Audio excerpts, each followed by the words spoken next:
Berkenaan dengan seminarnya Pendeta Jeff Hammond berikut ini, maka saya akan meluruskan isi seminarnya yang dapat menyebabkan orang salah pengertian dan tidak taat kepada firman Tuhan, melainkan lebih taat kepada pengetahuan duniawi, sinode, ataupun institusi-institusi gereja yang tidak memahami kebenaran firman yang hakiki. Agar saudara dapat menemukan kebenaran dalam sanggahan saya ini, taruhlah terlebih dahulu hati saudara di sudut netral. Jangan a priori dan menganggap sesat siapapun juga. Mari kita pelajari bersama, apakah sanggahan saya ini benar dari kebenaran firman, atau hanya pengetahuan duniawi yang hanya merusak kebenaran firman Tuhan itu sendiri. Doa saya kiranya Ruach HaKodesh atau Roh Kudus akan menerangi hati saudara, sehingga saudara akan menemukan kebenaran dalam sanggahan ini. Selamat mendengarkan dan Tuhan Yesus memberkati Anda. Nah, saudara-saudara, ternyata ada kesulitan dengan kabel yang dari belakang sampai ke sini, sampai tidak bisa keluar dengan betul. Jadi mereka sedang pakai di belakang, saya juga pakai saya punya di sini. Kalau mereka tidak bisa ikut sama saya, nanti saudara jadi bingung. Jadi mudah-mudahan mereka bisa mengikutinya.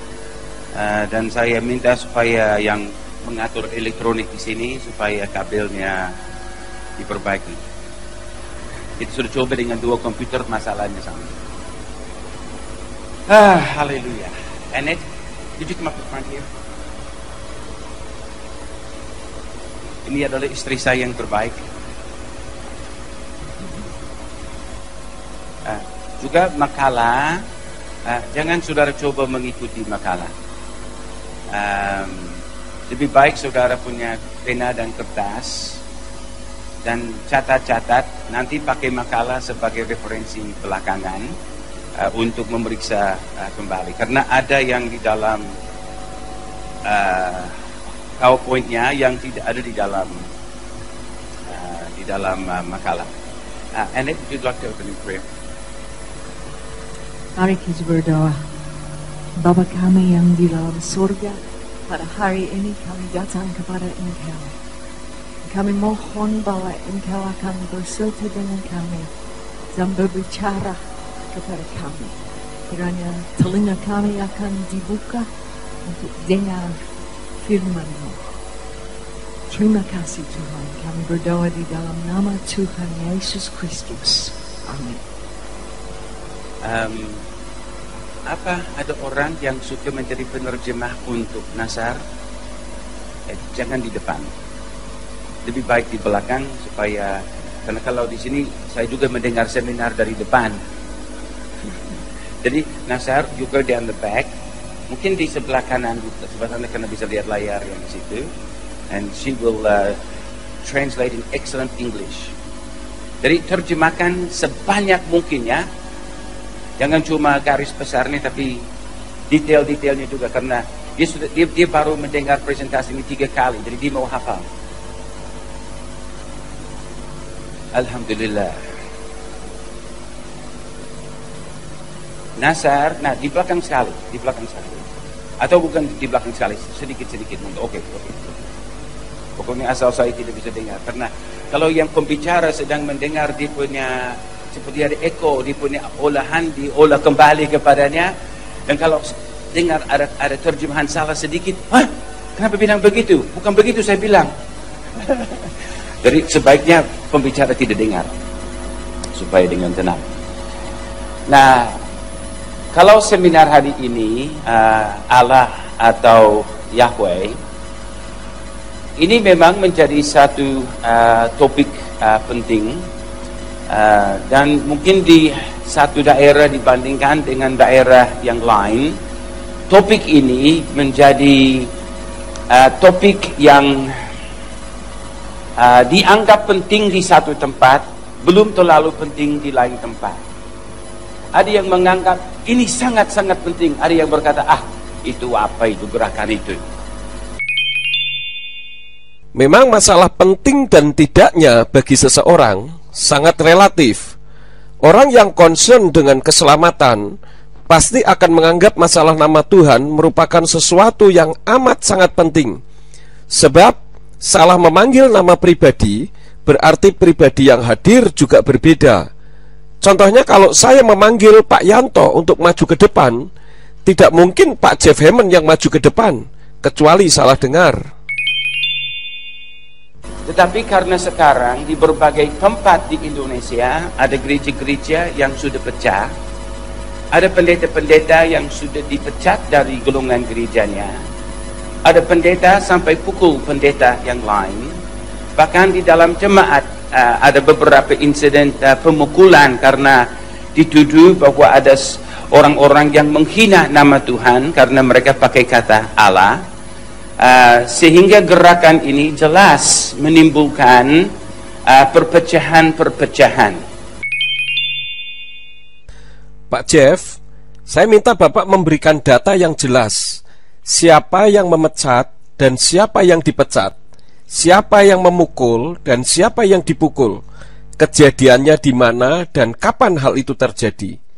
Saya yang sering memberikan seminar tentang nama Tuhan dan pelayanan keliling sudah mengklarifikasi ke berbagai gereja yang sudah mengerti kebenaran tentang nama Tuhan di Semarang, Delopo Ponorogo, Madiun, Jakarta, Bandung, Solo, Manado, Bitung, Amurang, Langoan, Tondano, Kota Mobago, sampai ke Modo Inding, dan bahkan ke Talaut dan Pulau Karakelang, sampai ke Sydney dan Pomona di Los Angeles. Tidak ada kejadian seperti yang Pak Jeff sampaikan tadi. Kalau Bapak tidak mampu memberikan data yang benar, itu fitnah namanya. Perlu Pak Jeff dan pendengar ketahui, kalau bicara kejadian pemecatan, justru sayalah yang dipecat oleh sinode yang tidak mengerti nama Tuhan ketika saya mengajarkan kebenaran ini. Saya difitnah dan diserahkan ke Muspika, ke Linmas, ke Depak, DPRD Kabupaten Semarang, dan bahkan sampai ke jihad agar saya dihancurkan. Bapak dapat mengklarifikasi ucapan saya ini ke Polsek Ambarawa yang menangani kasus ini tahun 2001 saat Pak Ibda Sartono menjabat sebagai Kapolsek di sana. Bapak dapat mencari data siapa yang memecat saya, siapa yang melaporkan saya dengan tuduhan mengajarkan ajaran sesat, sekte terlarang, dan tuduhan keji lainnya. Saya tidak perlu memperkenalkan nama saya karena saya tidak ingin memperkenalkan nama saya. Saya akan memperkenalkan nama Yahweh yang justru tidak dikenal oleh umatnya sendiri. Kalau ingin tahu siapa saya, silakan Bapak tanya saja ke Polsek Ambarawa. Jadi apa yang disampaikan Pak Jeff tadi itu suatu pemutar balikan fakta terhadap umat Nasrani yang sudah mengenal dan mengerti nama Tuhannya dengan benar. Namun saya tidak pernah mundur selangkah pun menghadapi semuanya itu, karena ini suatu kebenaran. Lebih baik saya dihancurkan manusia daripada saya berurusan dengan Yahweh sang pemilik sorga. Bapak jangan mengkaitkan masalah nama Tuhan dengan isu perpecahan. Di Indonesia, sebelum nama Tuhan muncul ke permukaan, sudah ada ratusan merek gereja, dan itu sebagai bukti kalau perpecahan di dalam gereja sudah ada. Dan kalau kita mau jujur, kita ini hidup dari perpecahan akibat gerakan yang dilakukan oleh Martin Luther.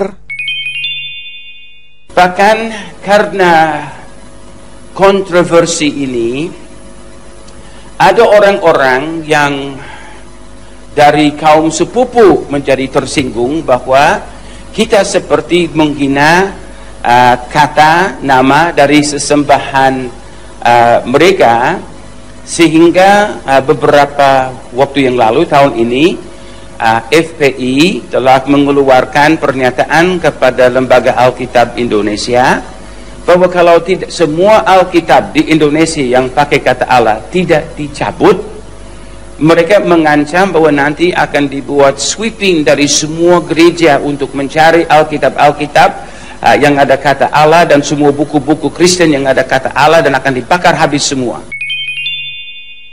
Pak Jeff perlu ketahui bahwa yang mengeluarkan pernyataan agar umat Nasrani dilarang menggunakan nama Allah sesungguhnya bukan hanya FPI, tetapi juga dari Majelis Taklim Al-Rod dari Wonosobo, Ikatan Mubalik seluruh Indonesia dari Jakarta, dan sudah berbagai naskah dikeluarkan ke berbagai media cetak untuk mengingatkan umat Nasrani agar nama Allah jangan digunakan.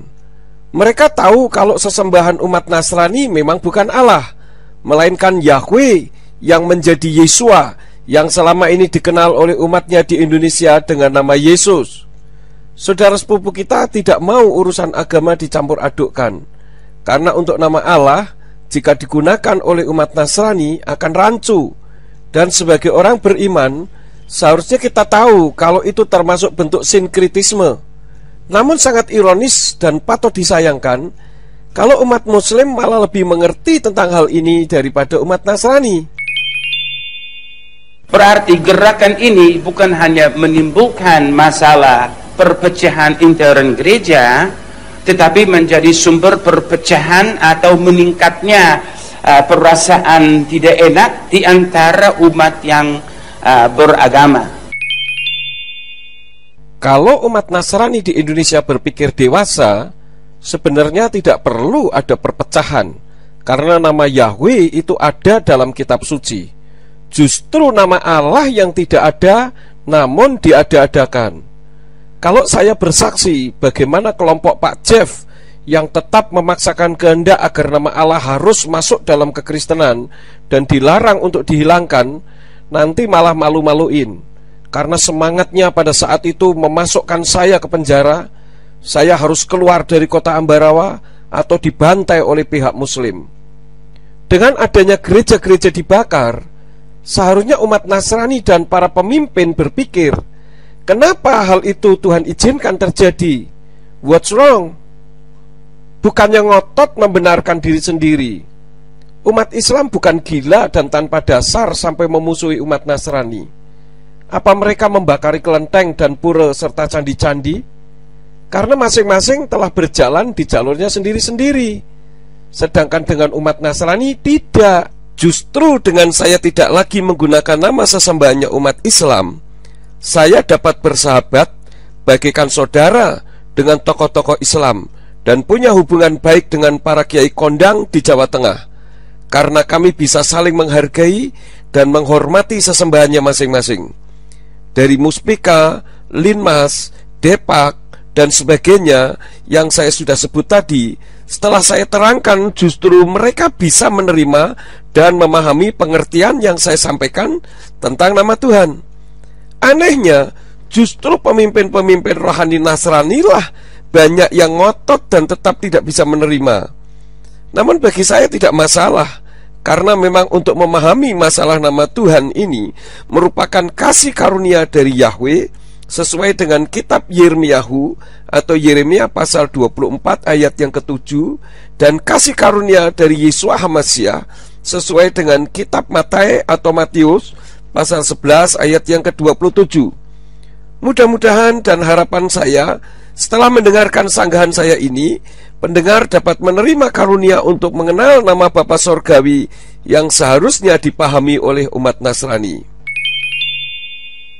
Jadi ini memang sesuatu yang sangat penting, sehingga kita sebagai orang Kristen perlu mengetahui apa yang sebenarnya adalah kebenaran firman Allah. Dalam kekristenan tidak ada istilah kebenaran firman Allah. Yang benar adalah kebenaran firman Tuhan, atau kebenaran firman Yesua, atau kebenaran firman Yahweh. Sebab Allah itu nama sesembahannya umat Islam. Jadi kalau kita mau mencari kebenaran firman Allah, ya jangan di kitab suci kita, tetapi di Al-Quran. Jadi ini adalah sebabnya kontroversi ini sekarang sudah mulai diseminarkan, dan mudah-mudahan kita mencari yang baik dari kontroversi ini, yaitu bahwa kita lebih mengerti nama Tuhan dan lebih mengindahkan nama Tuhan. Jadi ya kita mencari di belakang kontroversi sesuatu yang mungkin bisa menjadi baik untuk kita di dalam membangun hubungan kita dengan lebih intim dengan Tuhan. Di dalam membahas ini ada topik-topik yang memang perlu dibahas, seperti penggunaan dan makna kata Allah dalam sejarah, ya. tolong mesti alert di belakang, jangan sampai saya harus nanti bilang pindah-pindah, supaya itu sudah siap untuk pindah. Jadi penggunaan dan makna kata Allah dalam sejarah. 2, apakah kata Allah dapat dipertahankan oleh umat Kristen menurut teologi Alkitab? 3, apakah kata Allah tepat dipakai umat Kristen menurut ilmu linguistik? Nah, 3 yang besar ini saya tulis dalam huruf besar karena mungkin sejauh itu yang kita bisa bicarakan di dalam seminar hari ini. Kalau yang keempat, 5 dan 6, bagaimana dampaknya gerakan anti kata Allah atas persatuan tubuh Kristus. 5, nama Allah dalam kaitan komunikasi lintas budaya dan agama. Dan 6, siapakah Allah dan siapa namanya dalam Alkitab. 4, 5 dan 6 tidak akan dibahas selengkapnya, walaupun mungkin akan juga disebut-sebut sedikit di dalam konteks 1, 2, dan 3. Jadi sekarang yang pertama, penggunaan dan makna kata Allah dan kata Yahweh atau Yahweh atau Jahweh atau Jahweh. Nah, saya katakan atau karena di dalam bahasa Ibrani huruf-huruf itu bisa diucapkan di dalam beberapa cara sesuai dengan konteksnya, dan juga di dalam sejarah masa yang lampau sampai sekarang ini mereka ahli-ahli tidak tahu dengan tepat pengucapan pelafalan keempat huruf yang disebut sebagai tetragrammaton. Tetragrammaton itu adalah yang disebut 4 huruf suci. Ahli-ahli apa yang tidak tahu dengan tepat pengucapan atau pelafalan keempat huruf yang disebut tetragrammaton? Kalau orang yang ahli, mereka tentu akan dengan mudah tinggal bertanya kepada orang Yahudi Mesianik yang sudah menerima Yeshua sebagai Tuhan, karena mereka tahu dan bersedia mengucapkannya dengan sikap yang hormat. Bagaimana mengucapkannya dengan benar, walaupun mereka menyebutnya dengan Adonai atau Hashem. Namun bukan berarti 4 huruf tersebut tidak bisa dibaca. Mengenai pronunsiasi nama YHWH, dalam Jewish Encyclopedia mengatakan, Rabbinical literature, the name Yahweh is considered the name proper. Volume 9, page 162. The Encyclopedia Judaica mengatakan, the true pronunciation of the name YHWH was never lost. Several early Greek writers of the Christian Church testify that the name was pronounced Yahweh. Volume 7, 1972, page 680. Demikian pula dengan Unger's Bible Dictionary menjelaskan sebagai berikut. Yahweh, the Hebrew Tetragrammaton, YHWH, traditionally pronounced Jehovah, is known to be correctly vocalized Yahweh. Ferrier F. Engels, 1957, page 1177. Tapi apa itu Y di depan atau J di depan? Itu belum 100% pasti yang mana yang tepat. Itu sebabnya dalam bahasa Inggris, mungkin mikrofon ini bisa dikecilkan sedikit karena saya makin lama makin menjauh dan saya mendengar ekonya. Jadi kalau di dalam bahasa Inggris disebut JHVH, sehingga juga muncul kata Jehovah, yang kemudian diambil oleh sekelompok yang menyebut dirinya saksi Yehova atau Yehova. Kalau huruf Ibrani Yod He Waw He yang ditransliterasikan ke bahasa Indonesia menjadi YHWH atau YHVH, karena huruf Waw memang bisa juga diucapkan dan kedengaran V, lalu dalam bahasa Inggris ditransliterasikan dengan JHVH atau JHVH. itu karena pemahaman pentransliterasian bahasa Ibrani ke bahasa Indonesia dengan pentransliterasian bahasa Ibrani ke bahasa Inggris memang berbeda. Contohnya, huruf Ibrani Yod, Ayin, Kof, dan Bet dalam transliterasi ke bahasa Inggris akan dibaca Jacob, yaitu dari huruf J, A, C, O, B.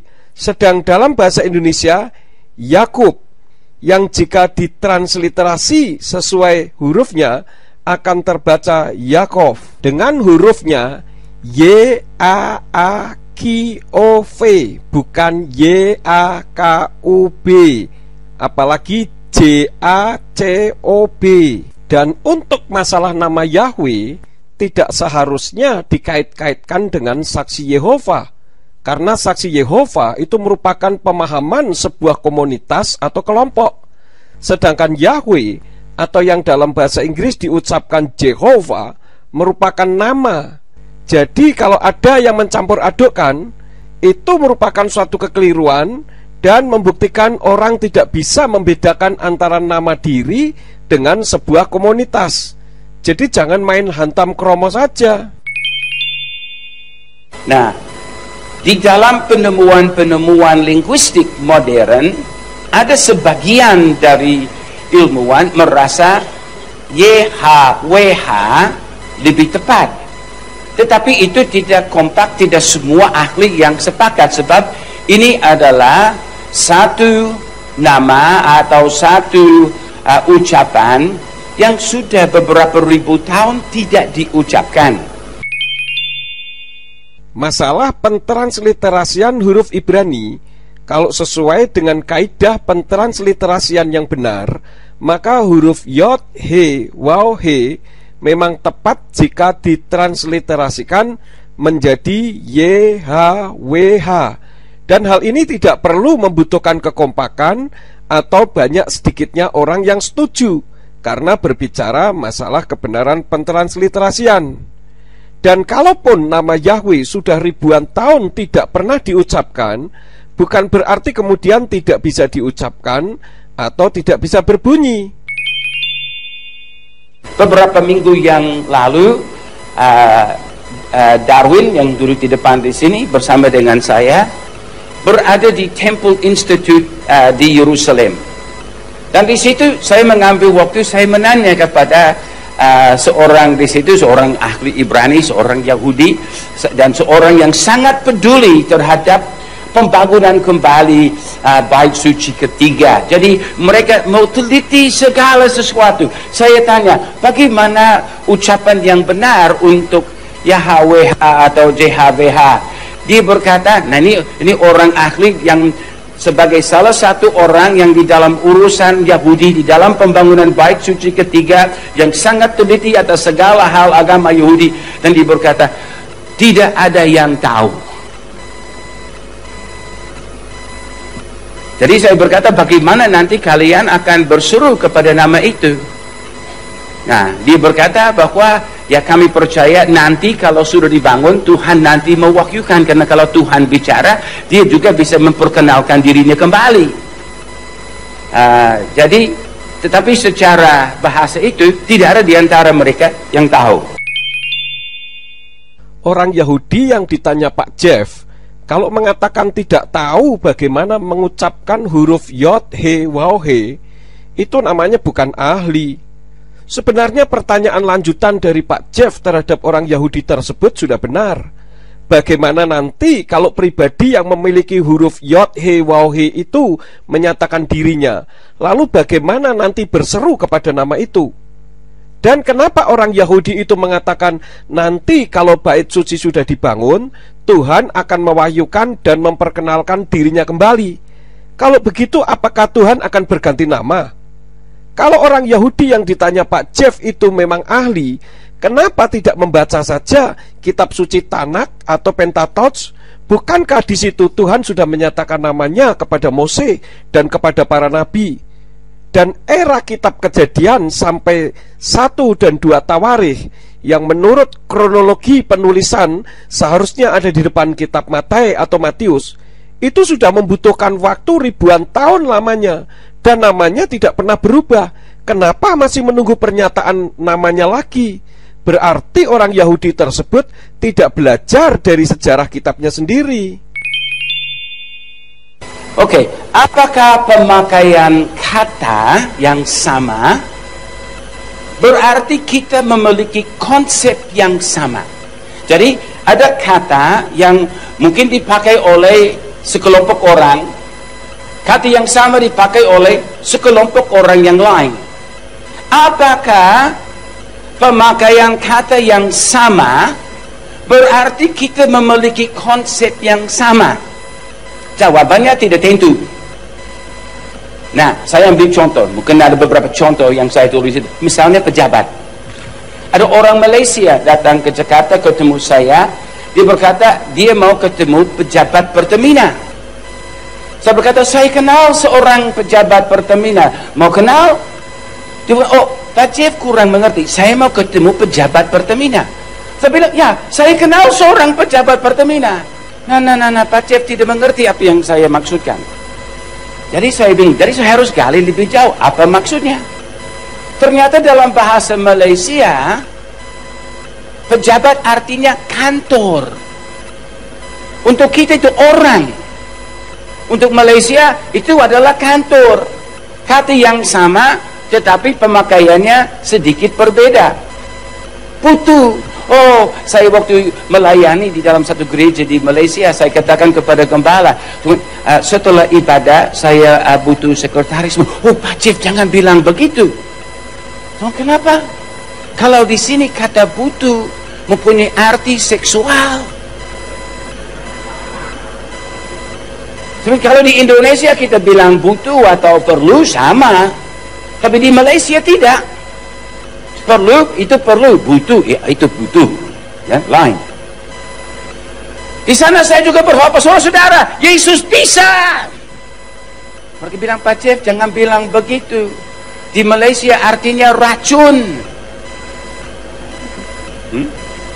Lalu saya dengar khotbah dari pendeta yang berkata, saudara-saudara, kita sebagai orang Kristian harus memelihara budak-budak dan mengajar mereka berjimat.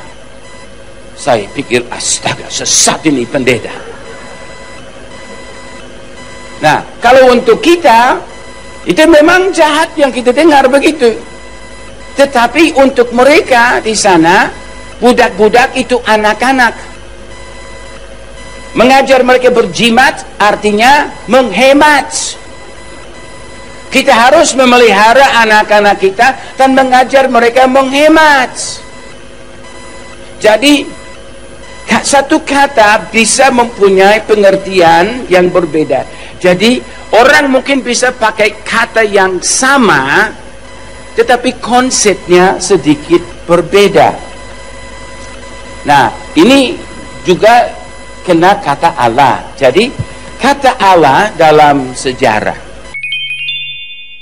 Apa yang disampaikan Pak Jeff dalam perumpamaan kata untuk bahasa Indonesia dan bahasa Melayu tadi memang benar. Saya setuju, 100% setuju, karena saya juga sudah beberapa kali ke Malaysia. Namun perlu diingat bahwa Allah itu bukan kata, melainkan nama diri. Demikian pula dengan Yahweh, itu bukan kata, melainkan nama diri. Walaupun nama diri tersebut juga bisa merupakan sebuah kata.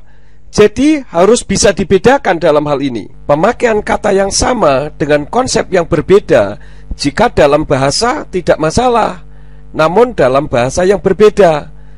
Tadi yang dicontohkan Pak Jeff kan antara bahasa Indonesia dengan bahasa Melayu. Namun pengertian seluruh orang Malaysia tentang arti butuh, pejabat, bisa, dan lain sebagainya tentu sama di seluruh Malaysia yang berbahasa Melayu. Namun kalau kata Allah yang masih sama-sama dalam bahasa Indonesia saja untuk kalangan Kristen dan Islam sudah berbeda. Apalagi agama Hindu dan Buddha tidak pernah menggunakan kata Allah sebagai sebutan. Dan ini membuktikan kalau Allah itu nama diri, bukan sebutan atau bahasa. Jadi contoh yang disampaikan Pak Jeff tadi antara bahasa Indonesia dan bahasa Melayu tidak cocok atau tidak sesuai untuk menerangkan tentang masalah nama Allah. Jadi kata Allah dalam sejarah adalah kata sesembahan yang berasal dari 3 sumber bahasa Semitik. Nah, sebabnya tadi saya katakan konsep dari satu kata bisa berubah adalah karena ada 3 agama di dunia yang menggunakan kata Allah. Allah memang sesembahan, namun bukan sinonim dari kata sesembahan, melainkan nama diri dari sesembahannya umat Islam. Tolong diperhatikan dengan baik di sini. Ada agama Islam, yang kalau di Indonesia itu kita sudah biasa. Mereka mempunyai konsep tentang Allah. Ada juga orang-orang Kristen yang pakai, sebenarnya bukan 3 agama, 4 agama. Jadi ada yang kedua Kristen, kita orang Kristen, kita juga mempunyai konsep tentang Allah. Dalam bahasa Ibrani tidak ada kata Allah. Kita perhatikan saja dalam kitab suci berbahasa Inggris, tidak ada satupun kata Allah. Kalau orang Kristen di Indonesia menggunakan kata Allah sebagai sebuah konsep yang berbeda dari konsep sebenarnya, yaitu nama sesembahannya umat Islam, karena akibat pengaruh agama suku, di mana sebelum agama Kristen masuk ke Indonesia, agama Islam sudah lebih dahulu masuk, sehingga kata Allah sudah dikenal. Kesalahan berikutnya dilakukan oleh penerjemahan yang dilakukan oleh Abdullah bin Abdul Qadir Munshi yang hidup pada tahun 1796 sampai 1854 saat menerjemahkan kitab suci berbahasa Melayu secara kontekstual. Konsep Allah dalam kekristenan sebenarnya merupakan pemerkosaan terhadap bahasa Indonesia dengan memaksakan kata Allah sebagai sebutan, yaitu sebagai sinonim dari kata Tuhan atau sesembahan. Padahal kaidah sebuah kata asing untuk dipakai sebagai vocabulary atau kata dalam bahasa Indonesia harus memiliki persepsi dan arti yang sama. Seperti kursi yang berasal dari bahasa Arab al-kursi. Baik agama Hindu, Buddha, Islam, Kristen dan Katolik di Indonesia memiliki arti persepsi dan pemahaman yang sama sebagai sebuah bahasa, yaitu tempat untuk duduk. Demikian juga dengan almari dan kata-kata lain yang berasal dari bahasa Arab. Namun tidak demikian halnya dengan kata Allah. Justru dengan pemakaian kata Allah di dalam kekristenan menimbulkan konflik horizontal antara Kristen dan Katolik terhadap Islam, karena masing-masing punya pemahaman yang berbeda. Karena itulah kita tidak bisa menjadikan kata Allah sebagai sebuah kata, karena memang Allah itu nama diri sesembahannya umat Islam, bukan bahasa ataupun nama Yahweh yang dikaitkan dengan budaya. Lalu yang ketiga orang Yahudi yang berbahasa Arab. Mereka juga menggunakan kata Allah, tapi konsep mereka adalah beda dengan misalnya konsep kita dan konsep Islam. Justru dengan adanya perbedaan konsep itulah sebagai bukti kalau kata Allah itu bukan bahasa, melainkan nama diri atau personal name. Kalau Pak Jeff tadi menyinggung orang Yahudi yang berbahasa Arab, tentu mereka menggunakan kitab sucinya berbahasa Arab dong, bukan yang berbahasa Ibrani. Sebab kalau menggunakan kitab suci berbahasa Ibrani, sudah jelas tidak mungkin ada kata Allah di situ. Nah, kalau orang Yahudi yang berbahasa Arab menggunakan kitab suci berbahasa Arab, sudah barang tentu hal itu tergantung dari penerjemah kitab suci berbahasa Arabnya kan? Saya akan buktikan kalau penerjemah kitab suci berbahasa Arab itu mengalami kebingungan dalam menerjemahkan kitabnya ketika sampai kepada nama diri Yahweh. Kalau saya bicara harus disertai bukti, bukan asal ngomong saja. Contohnya, dalam kitab suci Al-Kitabul Mokudasu Wahwal Asfarul Ahdainil Kodimi Wal Jadid atau perjanjian lama dan perjanjian baru, mutarjama minal lughotil asliyah, atau diterjemahkan dari bahasa asli Nidaur Roja Stuttgart Almania atau Yayasan Nidaur Roja Stuttgart Jerman. Untuk kitab Keluaran pasal 3 ayat yang ke-15, nama Yahweh tidak diubah. Dengarkan pembacaannya oleh teman saya berikut ini ya. Keluaran 3 ayat 15 atau Siprul Khurujis Salis Al-Ayatus Khamisah Asyar.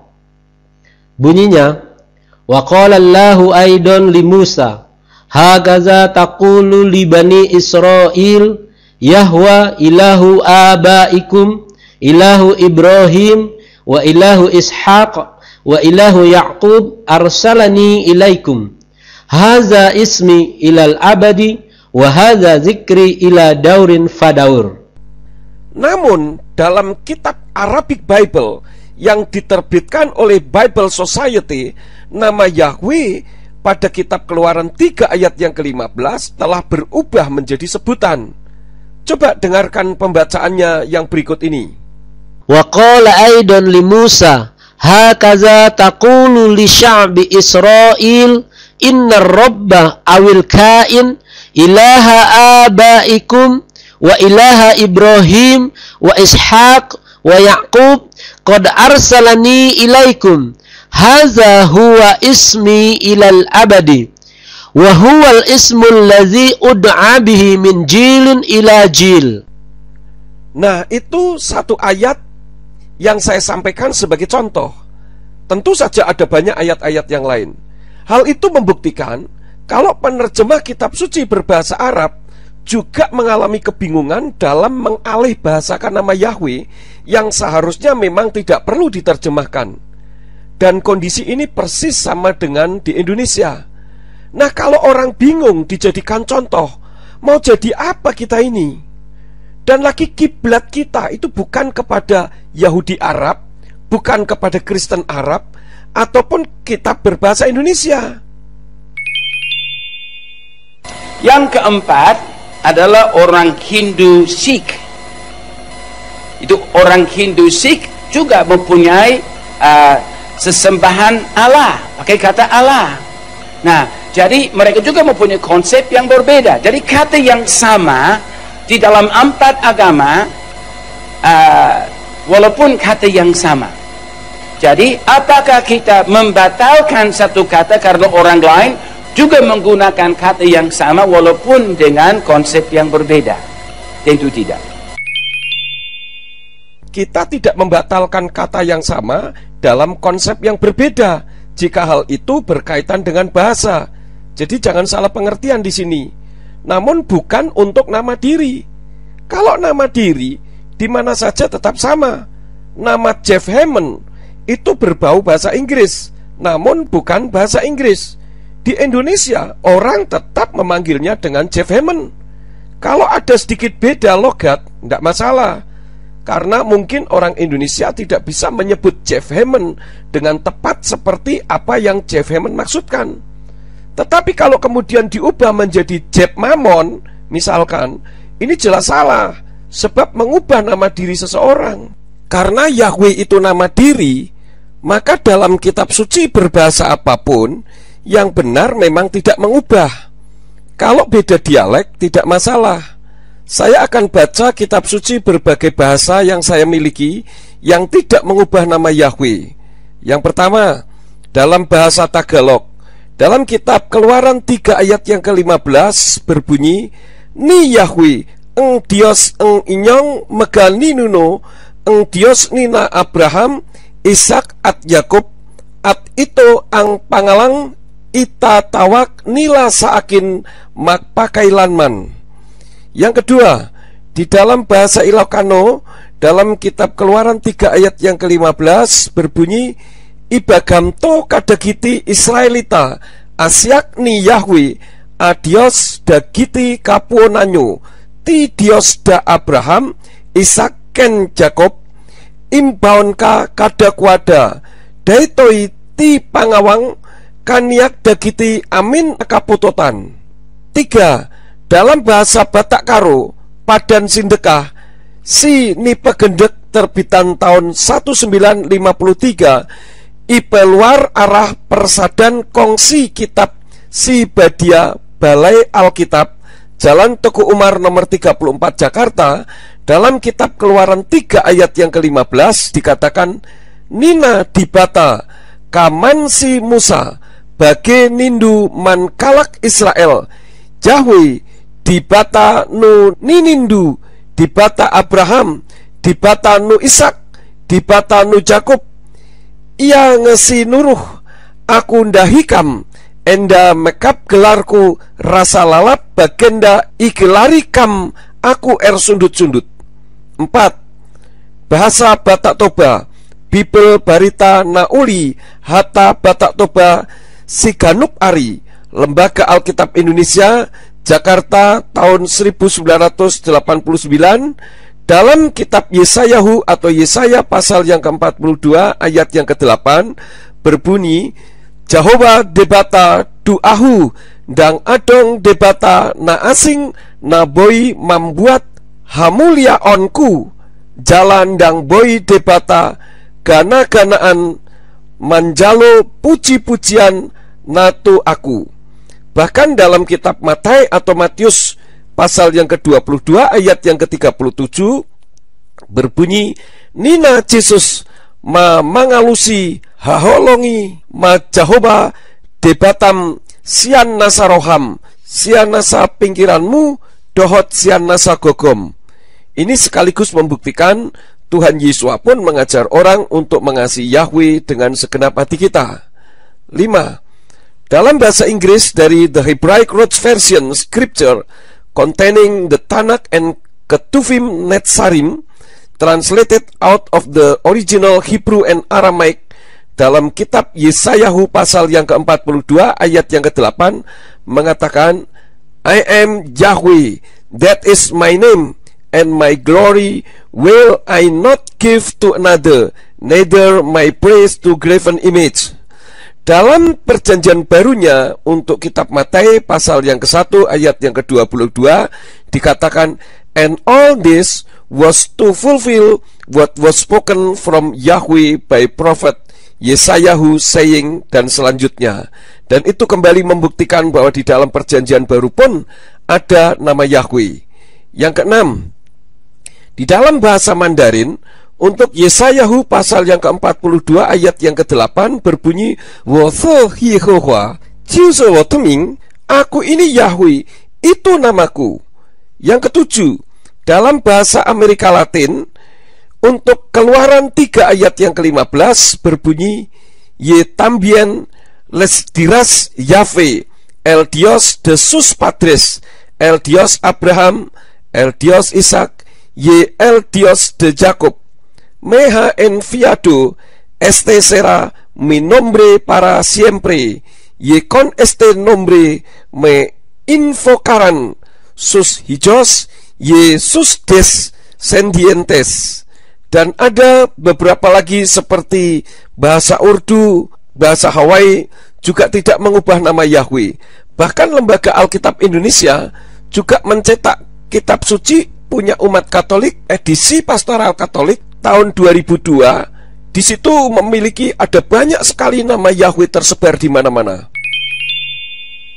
Nah, kata Allah secara asli di dalam sejarah berasal dari 3 sumber bahasa Semitik. Pak Jeff keliru kalau mengatakan kata Allah itu berasal dari 3 sumber bahasa Semitik. Memang kata Allah itu berasal dari bahasa Semitik, yaitu bahasa Arab. Memang benar. Namun bukan sebuah kata dalam bahasa Semitik, melainkan nama diri dalam salah satu bahasa Semitik. Sebab dalam bahasa Ibrani dan Aramaik tidak pernah ada kata Allah. Kalau Pak Jeff tetap menyangkal kalau Allah itu bukan sebuah nama diri, bagaimana dalam inskripsi Zabat tahun 512 yang ditemukan? Di situ ada kata Bismillah. Coba Pak Jeff terjemahkan, Bismillah itu artinya apa? Bismillah itu artinya dengan nama Allah. Nah, itu saja sudah jelas merupakan sebuah nama diri dari Allah.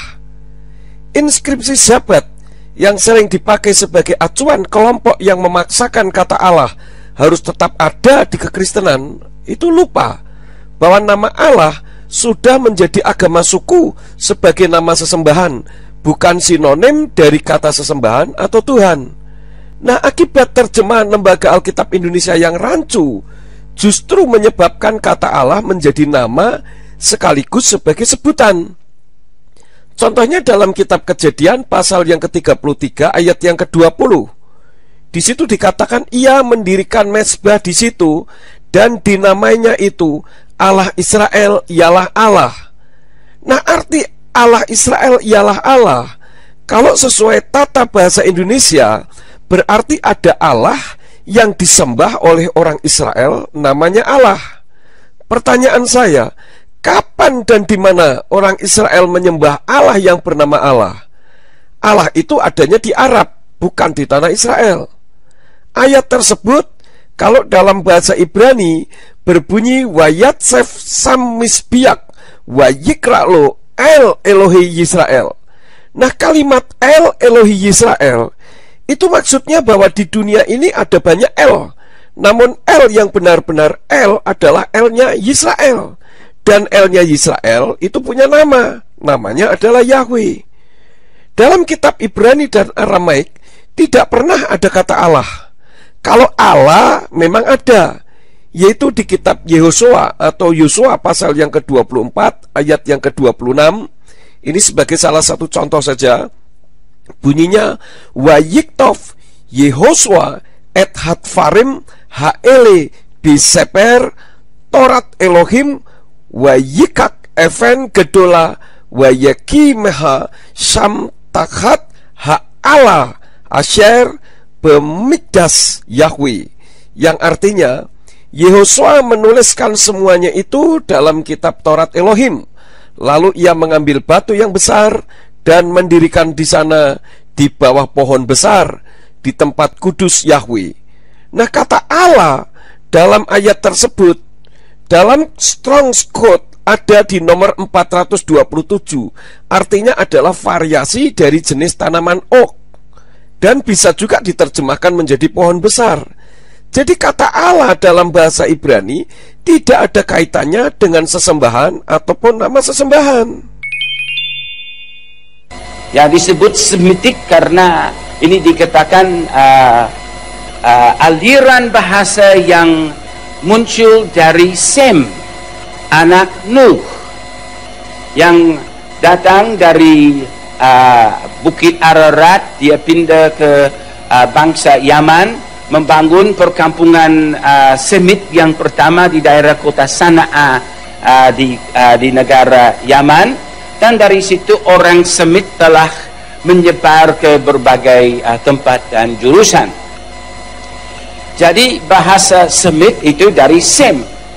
Bahasa-bahasa yang berasal dari Semitik itu seperti bahasa Aram. Nah, di dalam bahasa Aram ada juga sub-subnya seperti Syriak, juga adalah sejenis bahasa Aram.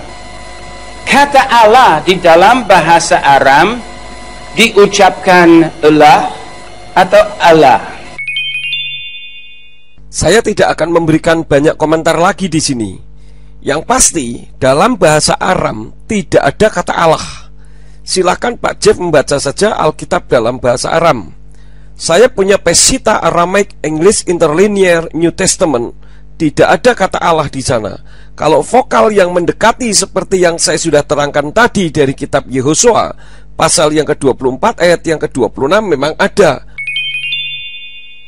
Di dalam bahasa Ibrani ada kata Eloh atau bisa juga Eloah dan Elohim. Pak Jeff membaca bahasa Ibrani di mana ada kata Eloh yang sama dengan Allah. Saya membaca kitab suci berbahasa Ibrani tidak ada kata itu. Baru kali ini ada orang yang mengatakan ada kata Eloh dalam bahasa Ibrani. Teman-teman yang masih sepaham dengan Bapak saja tidak ada yang berani mengatakan ini. Kalau Eloah itu tidak sama dengan Allah, apalagi Elohim. Pak Jeff ini belajar bahasa Ibrani di mana sih? Kalau di dalam bahasa Arab, ilah dan Allah. Dalam bahasa Arab, ilah tidak sama dengan Allah, walaupun Allah itu merupakan ilah. Sebab ilah itu generic name, sedangkan Allah itu personal name. Jadi jangan dicampur adukkan. Nah, kata Allah dalam berbagai tulisan, puisi, inskripsi, dan sebagainya selama lebih dari 3.500 tahun telah dipergunakan sebagai sesembahan. 3.500 tahun yang dicatat di dalam sejarah tulisan. Nah, di luar Alkitab, yang saya maksudkan adalah dari naskah-naskah asli, dari tulisan-tulisan di batu, tulisan-tulisan di bejana-bejana, tulisan-tulisan di papirus dan di berbagai tempat. Ada catatan di dalam arkeologi, penemuan-penemuan sampai 3.500 tahun yang lalu, bahwa kata ini sudah ada di dalam sejarah manusia sebagai kata sesembahan.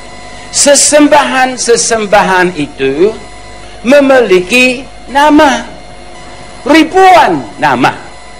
Jadi kata Allah, ilah, Elo, Eloah, Elohim, Allah di dalam sejarah sebagai sesembahan bukan nama, tetapi objek yang disembah.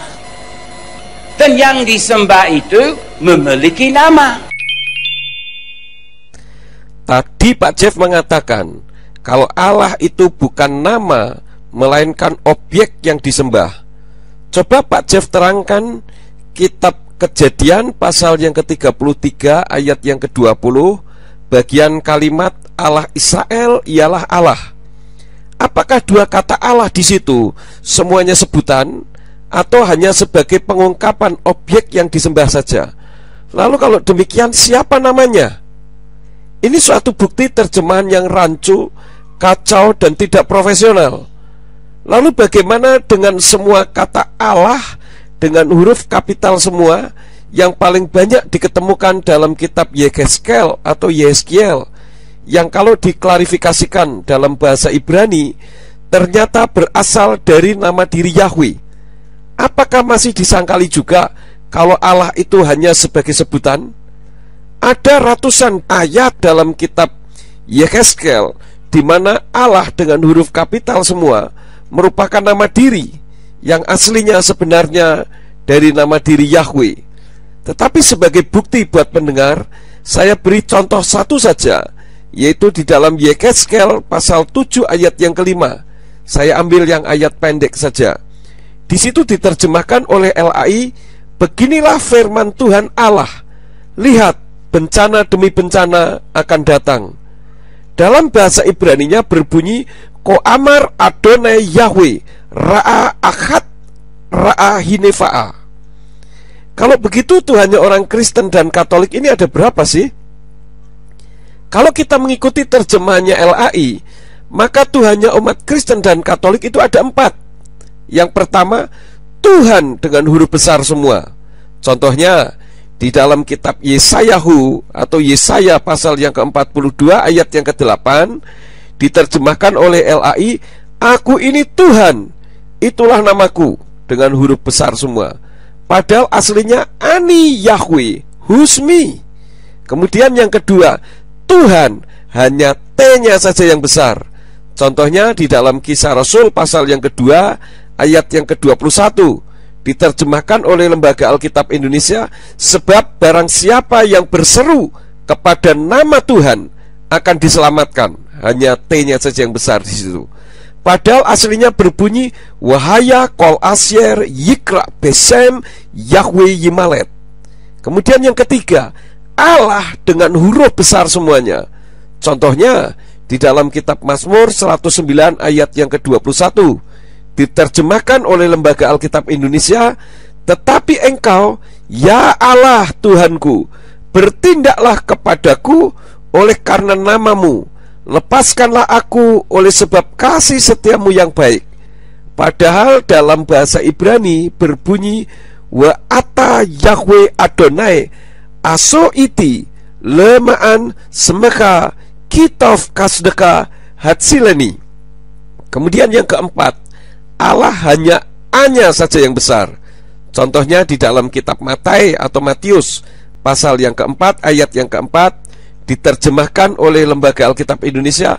Tetapi Yesus menjawab, ada tertulis, manusia hidup bukan dari roti saja, tetapi dari setiap firman yang keluar dari mulut Allah. Padahal aslinya berbunyi wayaan wayomar katuf kilo al halchem levado yikye haadam ki alkal motsa pi Yahweh.